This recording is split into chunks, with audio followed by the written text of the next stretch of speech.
लालचेजा खोड़ी सहाफ़ी शाहिद खसखेली जी तक जे चूंडियल नुमाइंदनि का बि साड़ न लधी।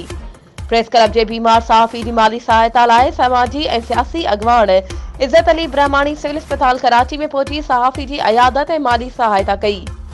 मीडिया सां ॻाल्हाईंदे इज़त अली ब्रह्माणी चयो त मूं पंहिंजो फर्ज़ समझी सहाफ़ी शाहिद खसखेली जी अयादत कई ऐं माली सहायता कई।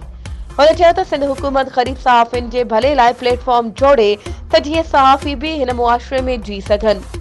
हुन चयो त हिन मुआशरे में सहाफ़ी ई उहा वाहिद मख़लूक आहे जेका बिना अजूरे जे पाण खे तकलीफ़ुनि में विझी मुआशरे जे बिगाड़ में तब्दीली आणण लाइ किरदार अदा करे रहियो आहे। हिन बीमार सहाफ़ी खे ख़ातिरी कराई त हू हर मोड़ ते सहाफ़ी बिरादरी सां गॾु आहे।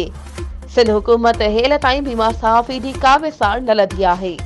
वधीक ख़बरुनि ऐं अपडेट्स जे लाइ असांजे चैनल खे सब्सक्राइब कयो ऐं हा बेल आइकन खे प्रेस करणु न विसारिजो त जीअं असांजी हर नई अचण वारी वीडियो तव्हां ताईं पहुची सघे।